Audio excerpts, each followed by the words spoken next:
warahmatullahi wabarakatuh. Selamat pagi, salam Om Swastiastu, Namo Buddhaya, dan salam sejahtera untuk kita semua.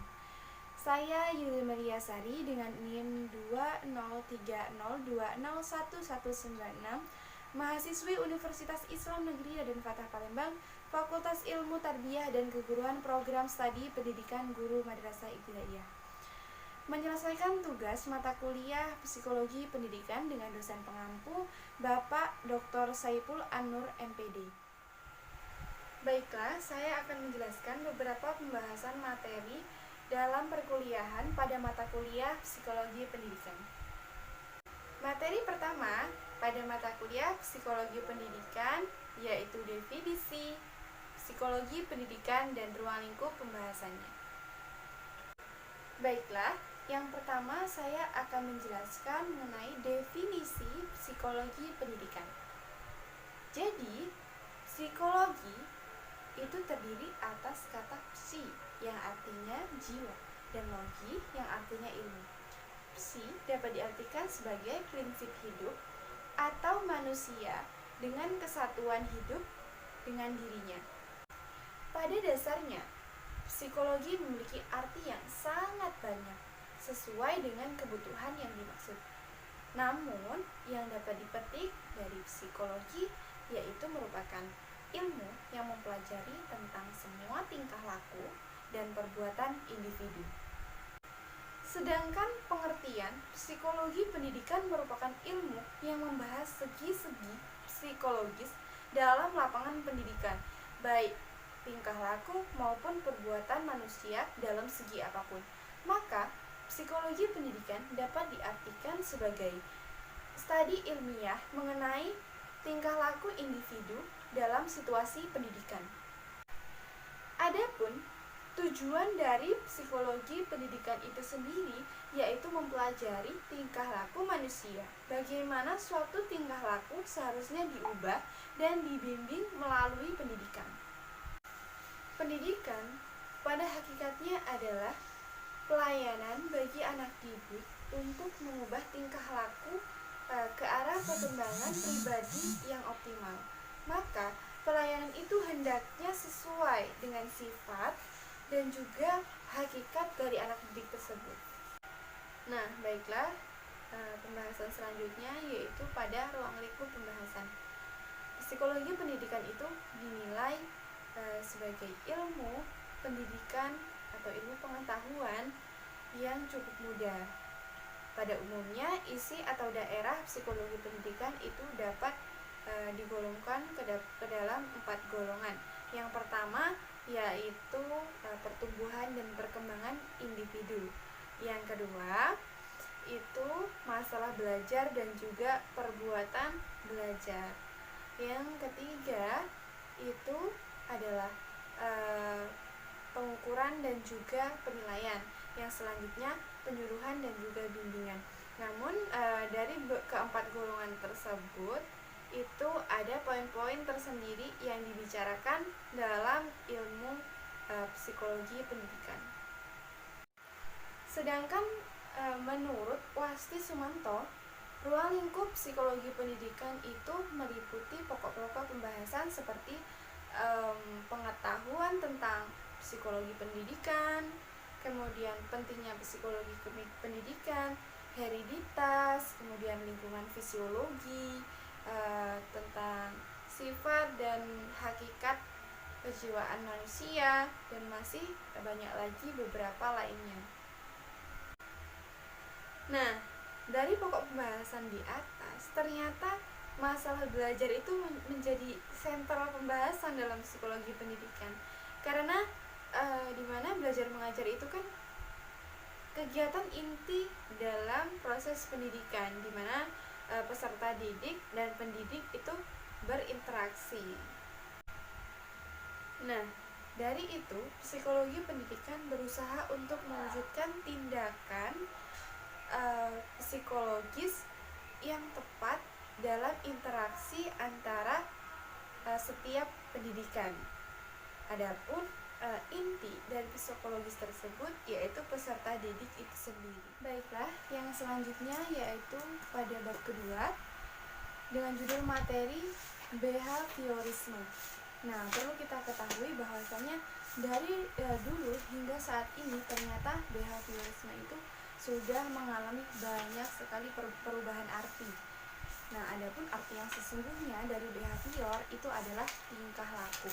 Jadi, behaviorisme itu dapat diartikan sebagai aliran dalam psikologi yang mempelajari tentang perilaku yang nyata, yang terbuka, dan hanya dapat diukur secara objektif. Akan tetapi, dulu sebelum saat pada awal mula berdirinya behaviorisme itu banyak hanya mempelajari tentang hewan, dan para ahli juga banyak melakukan penelitian terhadap binatang. Behaviorisme timbul di Amerika Serikat pada tahun 1913. Peletak utama aliran ini adalah John Brodus Waston. Waston mengakui bahwa ada tingkah laku yang tidak dapat terlihat atau dibaca secara langsung, misalnya seperti berpikir atau beremosi. Nah, tingkah laku seperti itu dikatakan sebagai covert behavior. Adapun tingkah laku yang dapat dibaca atau terlihat dan dapat dijelaskan itu dikatakan sebagai overt behavior.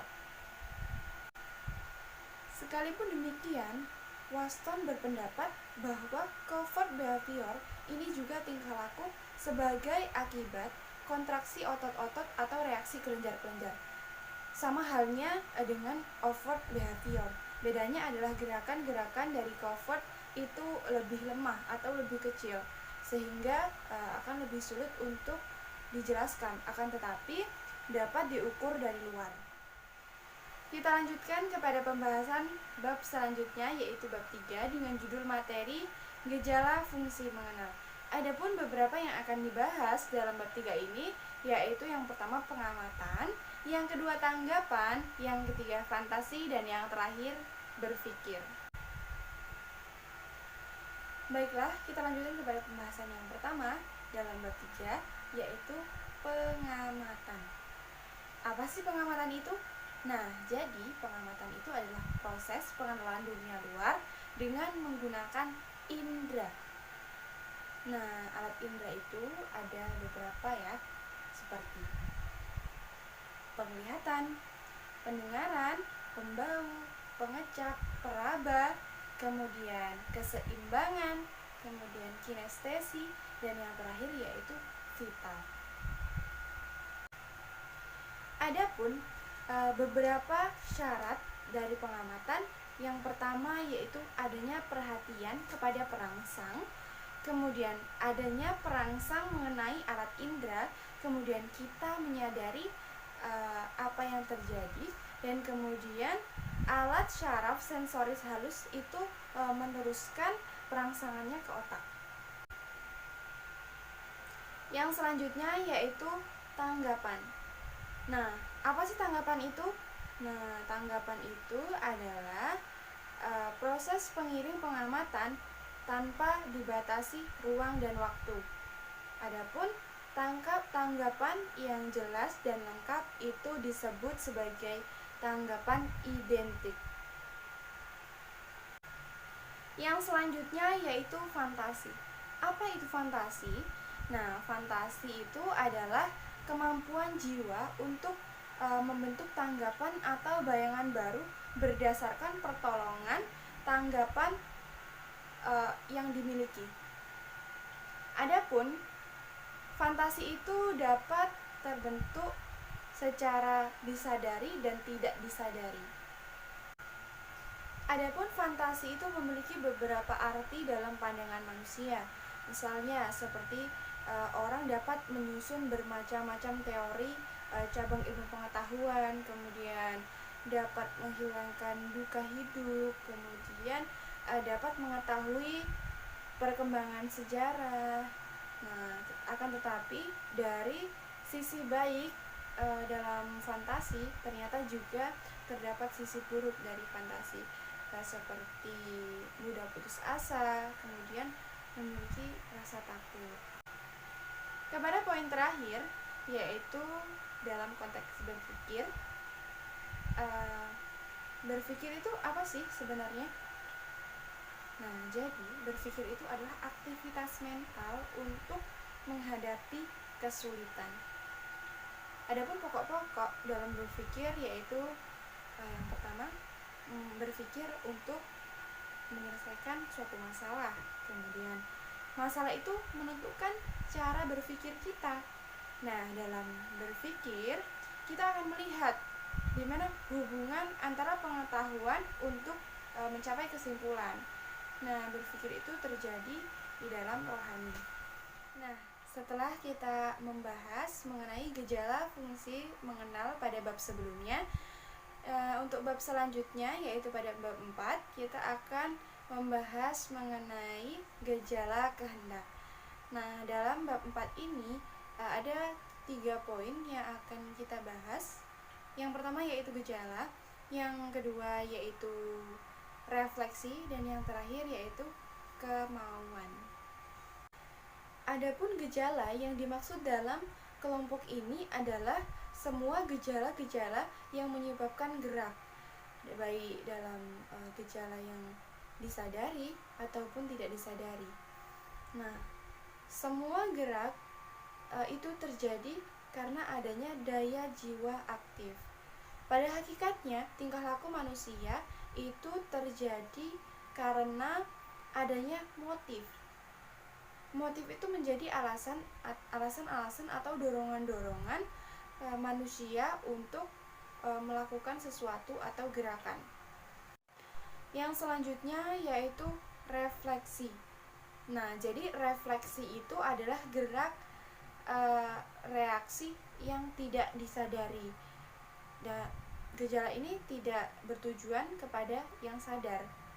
Akan tetapi, jika ditinjau dari segi biologisnya, gerak refleks itu justru malah untuk melindungi diri kita. Mengapa dikatakan demikian?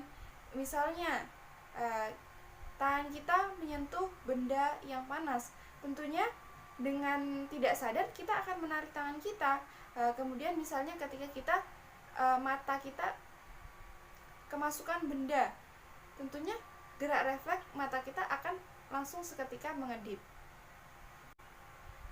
Nah, sebenarnya refleks itu memiliki ciri-ciri dan juga sangat bermacam-macam ya.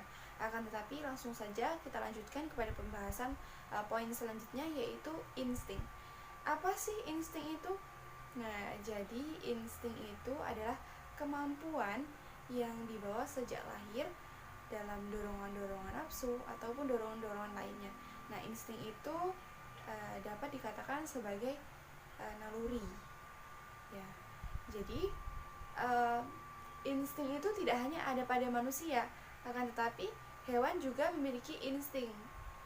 Tetapi jangan samakan insting antara manusia dengan hewan. Tentunya insting manusia itu berbeda peranannya dengan insting hewan. Nah, masuk ke dalam pembahasan yang terakhir yaitu kemauan. Apa sih kemauan itu? Jadi kemauan itu adalah dorongan dari dalam diri seseorang secara sadar berdasarkan pertimbangan antara pikiran dan juga perasaan serta seluruh hidup pribadi seseorang dalam tercapainya tujuan yang terarah untuk kebutuhan hidup pribadi. Itulah tadi penjelasan beberapa materi dalam mata kuliah Psikologi Pendidikan. Saya Yulmelia Sari, belajar, bekerja, dan berusaha untuk mewujudkan kehidupan yang sejahtera. Wassalamualaikum warahmatullahi wabarakatuh.